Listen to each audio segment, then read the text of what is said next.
Olá, tudo bem com você? Eu espero que esteja tudo ótimo. Eu sou João Cláudio Rufino, professor na Faculdade de Teologia e idealizador do Bíblia Play, que é uma escola de estudos bíblicos online. Seja muito bem-vindo a este canal que tem como objetivo justamente apresentar de maneira profunda o texto bíblico. E eu sempre gosto de dizer, se você está em busca da informação bíblica mais profunda, contexto cultural, histórico, línguas originais, você está no lugar certo. E o texto de hoje é muito especial, é o texto tirado de João, capítulo 3, versículos de 1 a 8.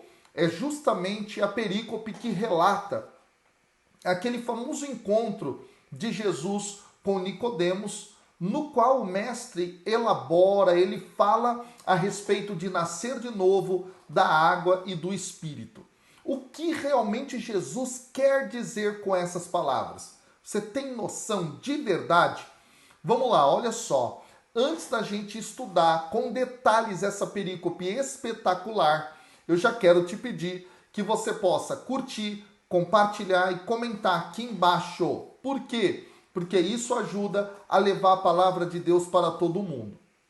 Além disso, não se esqueça de checar sua inscrição aqui dentro do nosso canal. E se você não é inscrito, se inscreva e ative o sininho para receber as notificações. Vamos então à leitura do texto. Havia um chefe judaico, membro do grupo dos fariseus, chamado Nicodemos, que foi ter com Jesus de noite e lhe disse: Rabi, sabemos que vieste como mestre da parte de Deus. De fato, ninguém pode realizar os sinais que tu fazes, a não ser que Deus esteja com ele. Jesus respondeu: em verdade te digo, se alguém não nasce do alto, não pode ver o reino de Deus. Nicodemos disse: como é que alguém pode nascer se já é velho? Poderá entrar outra vez no ventre de sua mãe? Jesus respondeu: em verdade te digo, se alguém não nasce da água e do Espírito, não pode entrar no reino de Deus. Quem nasce da carne é carne, quem nasce do Espírito é Espírito. Não te admires por eu haver dito: vós deveis nascer do alto. O vento sopra onde quer e tu podes ouvir o ruído, mas não sabes de onde vem, nem para onde vai. Assim acontece a todo que nasceu do Espírito. Bom, pessoal, vamos ao nosso comentário agora. A cena tem o seu início lá no versículo 1, justamente descrevendo tanto as condições nas quais o encontro de Jesus com Nicodemos acontece, quanto também trazendo uma descrição de quem é Nicodemos. E o texto então vai dizer que havia um chefe judeu, membro do grupo dos fariseus, chamado Nicodemos. Vamos por partes aqui. Nicodemos significa, traduzindo para o português, diretamente do grego, algo como conquistador do povo. E era um nome bastante comum dentro daquele primeiro século depois de Cristo. Aqui ele vai aparecer apenas em João. Exatamente. Ele não vai aparecer em qualquer outro evangelho. Tá bom? Esse dado é muito interessante. Apenas aqui dos versículos 1 até o 10 é que ele vai aparecer. E ele vai ser descrito como um fariseu e como um chefe dos judeus e um rabi, um rabino de Israel. João também diz que Nicodemos é um homem rico. Isso vai aparecer já lá mais para o final do evangelho, no capítulo 19, no versículo 39. Mais tarde, Nicodemos vai ser mostrado, inclusive dentro do texto bíblico aqui de João, não é? Como alguém que defende Jesus perante as autoridades judaicas. No capítulo 7, versículos 50 e 51. O que diz respeito, então, ao fato de que esse encontro que ele tem aqui com Jesus teve, de algum modo, não é, alguma transformação em sua vida. Esse dado é bastante interessante. E aí, diz que ele era, então, um dos chefes dos judeus, o que mostra que era um homem que tinha muito prestígio. E aí a gente precisa entender o que esses chefes dos judeus faziam, quem eles eram.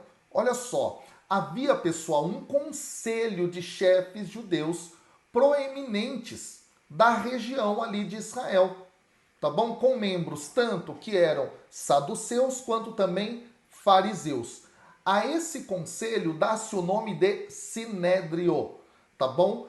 E o termo sinédrio tem a ver com se sentar junto, ou estar junto, ou um grupo mesmo, tá bom?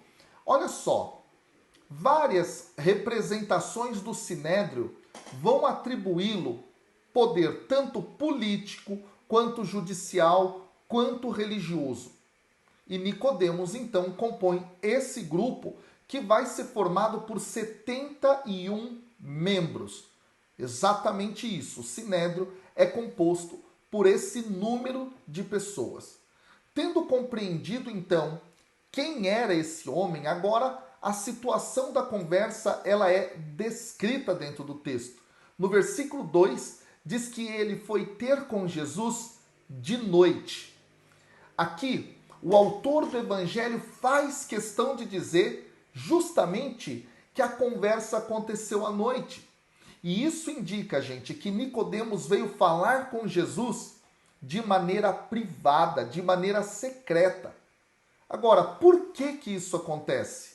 Justamente porque, sendo quem ele era, talvez ele tivesse medo de ser associado a Jesus de forma pública. Um outro detalhe interessante a respeito disso é justamente que dentro do Evangelho de João é muito provável aqui que haja um significado simbólico nessa expressão. Por quê? Porque a escuridão dentro desse evangelho está ligada algumas vezes à cegueira espiritual. Exatamente. Lá em João, por exemplo, capítulo 9, versículos 39 a 41, capítulo 11, versículo 10 e capítulo 13, versículo 30. Então aqui pode ser isso que o texto queira transmitir a nós, leitores, ouvintes. Depois, então, o texto vai apresentar uma fala inicial de Nicodemos, quando então ele inicia dizendo Rabi.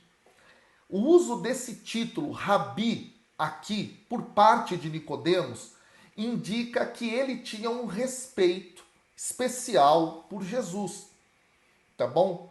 Aqui, pessoal, há um outro detalhe interessante. João, ele translitera o título hebraico Rabi com os caracteres gregos. Então ele só pega a pronúncia hebraica e põe em caracteres gregos e coloca lá Rabi. E aqui no capítulo, no texto, não é, de João, no capítulo 20, no versículo 16, tá? É interessante que o termo que vai ser utilizado é didaskalos, que é justamente o termo grego para rabino ou professor, tá bom? Exatamente. Então aqui esse detalhe mostra o tanto que Nicodemos possivelmente era ligado ao judaísmo e etc. Pode ser isso, tá bom? Que o texto queira enfatizar. Agora, é preciso dizer que normalmente, tá bom? Normalmente, João vai transcrever títulos hebraicos em letras gregas, quando ele se refere a Jesus como rabino. Isso vai acontecer de forma geral dentro do texto. Agora, os evangelhos sinóticos, eles já, por sua vez, eles preferem usar o termo didáskalos, tá? Que na maioria das vezes preserva aqui, não é? Ocasionalmente esse sentido mesmo de rabi. Então ele faz uma tradução, sobretudo em discursos diretos, como a gente é capaz de ver lá no capítulo 26, versículo 49 de Mateus e em Marcos, capítulo 9, no versículo 5. Aí o texto vai continuar, pessoal. O texto vai continuar dizendo que Nicodemos diz assim: sabemos que o Senhor vem de Deus, né, é mestre, né, da parte de Deus, etc. E aí vai dizer assim que ninguém pode realizar os sinais que ele realiza a não ser que Deus esteja com ele. Então, Nicodemos reconhece que Jesus é proveniente da parte de Deus mesmo. E aí Jesus dá uma resposta a essa fala de Nicodemos. Ele começa então o versículo 13 dizendo: em verdade, em verdade. Bom, vamos entender essa expressão, que é uma expressão comum dentro dos evangelhos para introduzir um ensino de Jesus ou ainda algum ditado tradicional. Aqui é um detalhe interessante. Essa frase, pessoal, parece funcionar justamente para enfatizar a importância do que Jesus está prestes a proferir. Agora, em relação aos evangelhos sinóticos, Mateus, Marcos e Lucas, eles geralmente usam uma única vez o termo amém. Aí você fala, mas amém? Mas João, veio da onde isso aí, professor? Vamos lá, olha só. Quando nós lemos o texto bíblico na língua original, no caso do Novo Testamento, a língua grega, em grego, aquilo que está traduzido em português como em verdade, em grego está a transliteração do hebraico amém. Exatamente. Então, se a gente fosse traduzir de uma forma mais assertiva, talvez ficasse assim, ó. Amém, amém, te digo. Exatamente, tá? Aqui no Evangelho de João, o termo amém vai aparecer por 2 vezes, tá? Enquanto que no sinótico geralmente aparece uma. Depende também, claro, do manuscrito que você vai pegar, tá bom? Só para a gente ter uma ideia em termos de como é que isso aparece, Mateus usa o amém 31 vezes, Marcos 13 vezes, Lucas 6 vezes e João usa o dobro de vezes esse amém aqui, no caso, 25 vezes. Tá bom? O dobro e 25 vezes, tá claro? Por 25 vezes, 2 vezes. Bom, e aí então Jesus continua. Te digo, se alguém não nasce do alto, não pode ver o reino de Deus. Nesse momento, Nicodemos pergunta para Jesus. E aí ele vai fazer uma pergunta porque ele entendeu de forma estranha. Ele diz assim: ei, como é que pode alguém nascer se já é velho? Poderá entrar outra vez no ventre da sua mãe? Aqui é um mal entendido por parte de Nicodemos. E esse mal entendido decorre justamente da ambiguidade dessa frase. O advérbio grego que está sendo utilizado aqui, né, por outro lado, pode significar de cima, ou seja, o céu mesmo, tá bom? Ou desde o início, ou ainda por muito tempo, ou ainda novamente. Exatamente. Ou seja, o termo aqui pode indicar tempo ou local. Aí, olha só, Jesus está usando aqui a palavra justamente para apontar um local, o céu como a fonte do renascimento. Mas Nicodemos entendeu isso aqui, pessoal, com referência ao tempo. Ao tempo, tá? A uma atividade que vai ser repetida. Ou seja, o nascimento. O nascimento de alguém, sair do ventre da mãe. Né? Então ele fica estranhando, né? Ele estranha aqui. E aí Nicodemos também, pessoal, parece considerar a fala de Jesus muito literalmente. Né? Ele entende de forma muito física a coisa. Jesus aqui está falando de uma transformação espiritual. Espiritual. Nicodemos não entende Jesus aqui. A incompreensão é justamente o motivo. Também aqui, e esse dado é muito importante, um motivo muito comum dentro da narrativa do Evangelho de João. Tá? Em vários momentos há uma incompreensão que aparece. E aqui, Nicodemos, então, ele está dentro justamente dessa dinâmica, tá bom? E aí, esse mal entendido vai justamente dar a chance para que Jesus elabore seus argumentos e a sua explanação, que Nicodemos não tinha entendido porque tinha compreendido literalmente a afirmação de Jesus, não é, sobre essa coisa toda de nascer de novo, tá bom? Então Jesus agora dá uma resposta a Nicodemos a partir do versículo 5 e ele vai dizer novamente, em verdade te digo, se alguém não nasce da água e do Espírito, bom, o que Jesus está querendo dizer? Jesus elabora o significado de nascer do alto aqui no que ele falou no versículo 3, enfatizando, pessoal, a necessidade de um nascimento espiritual. Espiritual. Agora, vamos entender isso. Dentro do Antigo Testamento, tá? Dentro do Antigo Testamento, sobretudo na sua versão grega, tá bom? Existem momentos nos quais o texto vai justamente fazer menção a uma experiência de renovação. E renovação esta que o Evangelho de João vai afirmar que se inaugura em Jesus. Então, quando a gente lê, por exemplo, o profeta Joel, lá no capítulo 3, a partir do versículo 1, aquela promessa do derramamento do Espírito Santo, e aí eu só quero abrir um parêntese para dizer que nas Bíblias protestantes e evangélicas há uma numeração diferente no livro de Joel, e aí é o capítulo 2, versículo 28, né? Depois, Isaías capítulo 32, o versículo 15, no capítulo 44, versículo 3, Ezequiel capítulo 11, versículos 19 e 20, capítulo 36, versículos 25 e 27.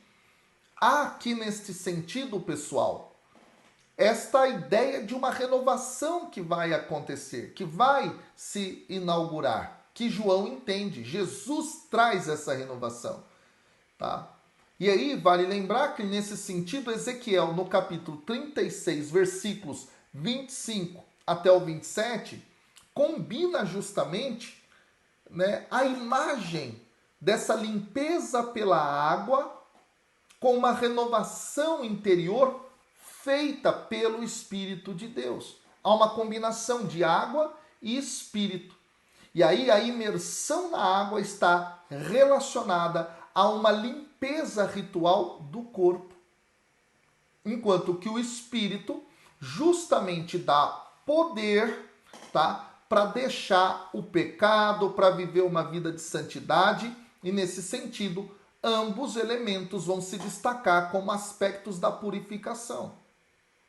E aí é por isso que nascido da água não significa nascimento humano comum. Além disso aqui, tá? Como todo mundo nasceu da água nesse sentido, seria tolo que Jesus, nesse momento, criasse, não é, uma condição aqui com a palavra. Né? Se alguém não nasce. Veja, aqui que está o jogo, olha só. Jesus está se referindo ao nascimento espiritual. Nicodemos ficou confuso achando que era o nascimento do ventre da mãe novamente. Jesus coloca o condicional, se alguém não nasce. Tá claro? É isso que eu estou querendo dizer. Se alguém não nasce da água e do Espírito, não pode ver o reino, como eu vou falar agora, não pode entrar no reino, né? Significa que há um outro tipo de nascimento. Tá bom? Um outro tipo de nascimento. que é esse espiritual ao qual estou me referindo, porque todas as outras pessoas nasceram, evidentemente, de um ventre materno. Então Jesus continua, não pode entrar no reino de Deus. Vamos lá. Um tema proeminente dentro dos evangelhos sinóticos é justamente o tema do reino de Deus. Agora, João não é sinótico, tá bom? Mas é interessante fazer agora esse paralelo para que a gente possa entender. Vamos lá, olha só.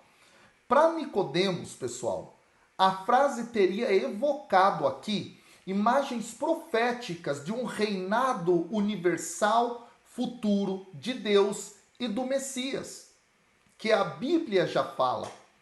Por exemplo, em Abdias, capítulo 21, ou no versículo, no capítulo 21, em Daniel, capítulo 7, versículos 12 a 14, Ezequiel, capítulo 34, versículos 23 e 24, não é?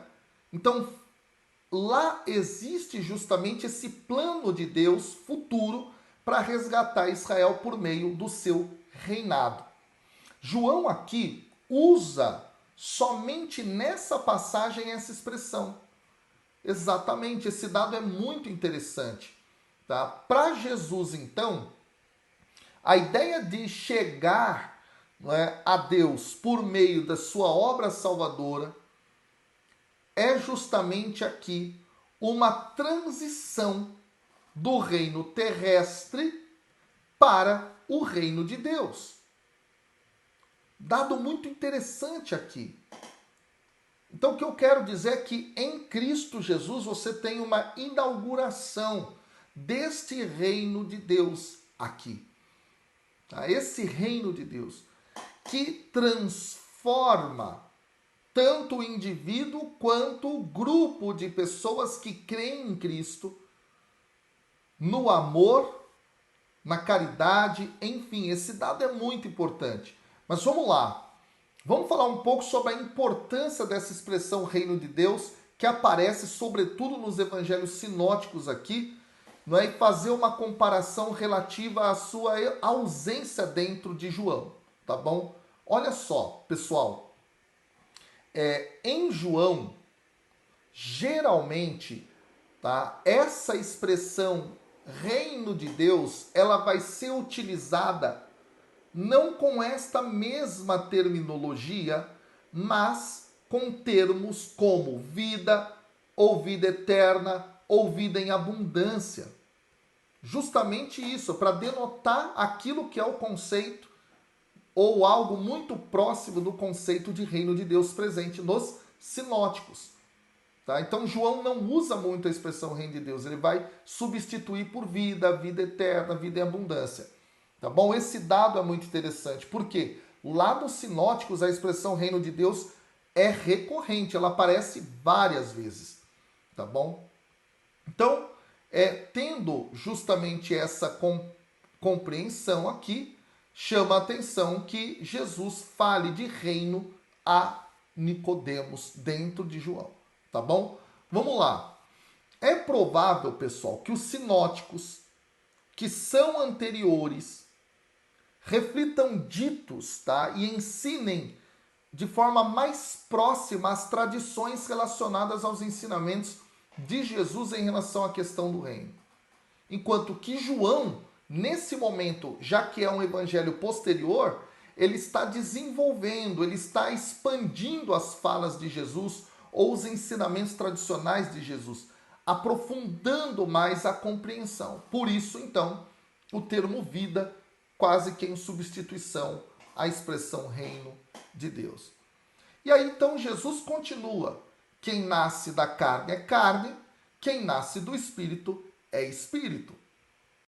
Carne aqui, pessoal, se refere ao corpo físico, em contraste com aquilo que é justamente essa dimensão espiritual. Tá? E isso se torna, então, a mudança fundamental na vida do reino de Deus versus a vida num reino humano. E é muito interessante isso, por quê?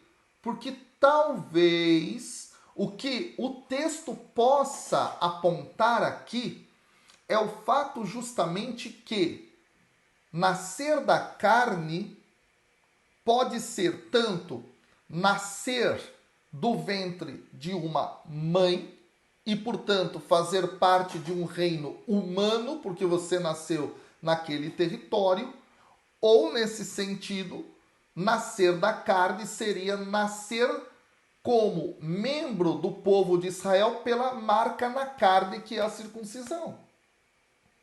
Jesus, então, supera isso. Ele vai dizer que o nascer do Espírito é justamente fazer a experiência de ser transformado pela obra do Espírito Santo, que te insere dentro da dinâmica desse reino de Deus. Tá claro aqui, pessoal? Então isso é muito importante. Agora vamos entender um pouco melhor o substantivo sarx, tá? Sarx, que é traduzido para o português como carne. Geralmente se refere tecnicamente ao tecido mole do corpo, tanto do animal quanto do animal humano, tá? Essa parte que nós temos aqui mais macia, tá bom? Em contextos médicos, esse termo era utilizado para designar os músculos, exatamente, tá bom? Então tem um pouco de alteração dependendo do contexto da linguagem aqui. Outro detalhe interessante é que o sentido da carne do corpo, mais tarde, vai passar a representar o corpo inteiro, ou a existência física de um modo geral. A palavra sarx, pessoal, vai descrever, portanto, essa parte física, tá bom? Essa parte física de uma pessoa que é destruída na morte, dentro da compreensão grega. Os gregos acreditavam na essência de uma pessoa que era composta em 3 partes: a alma, a psique ou consciência e sarx, que é o corpo, tá bom?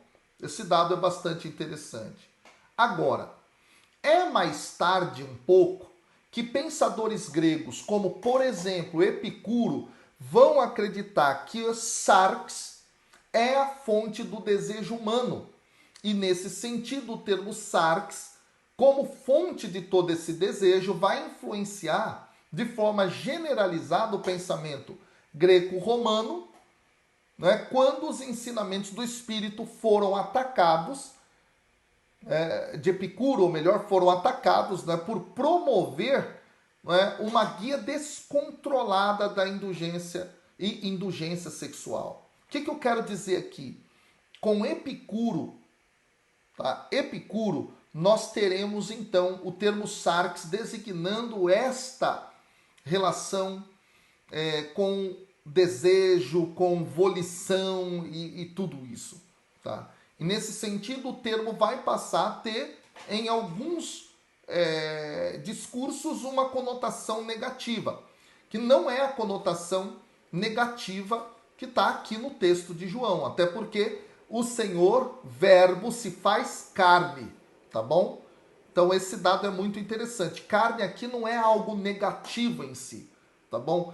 Lá em Paulo, o termo carne tem um pouco mais esse sentido negativo aqui, tá bom? Que já era parte da época também na qual Paulo estava escrevendo, assim como João, mas aqui não tem esse sentido negativo, tá bom? É a isso que me refiro aqui.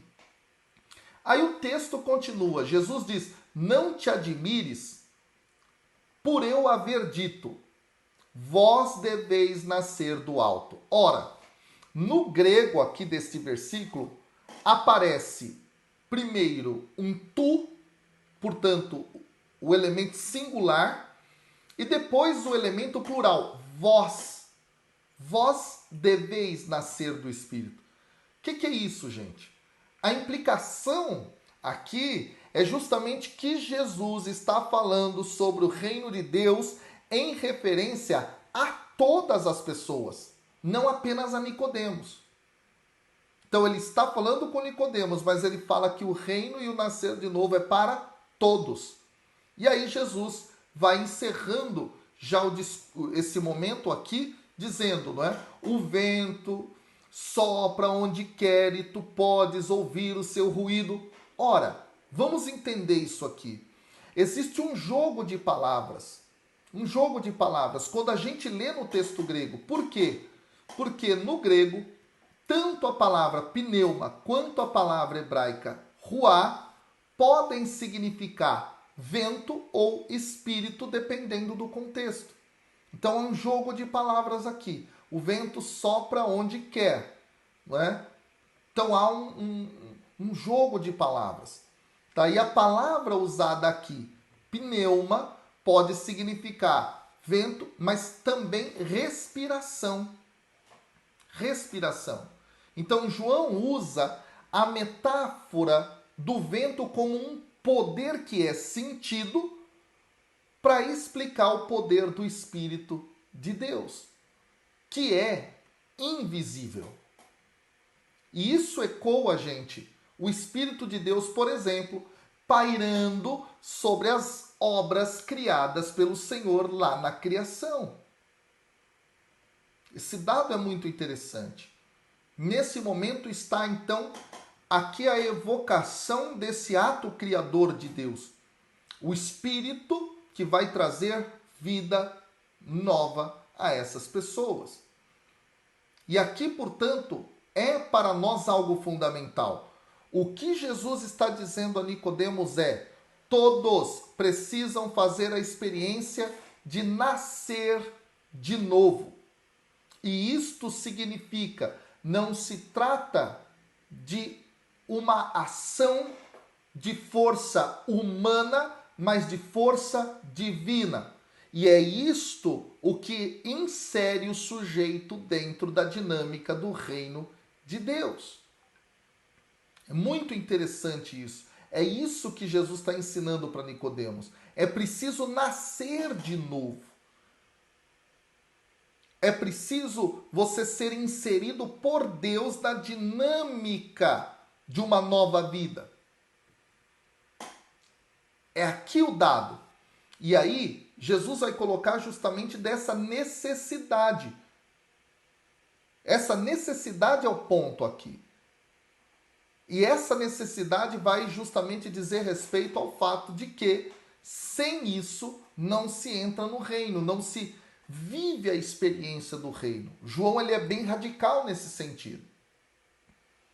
E aí, meus amigos, eu preciso dizer a vocês, esse é um grande chamado de Deus para a nossa vida.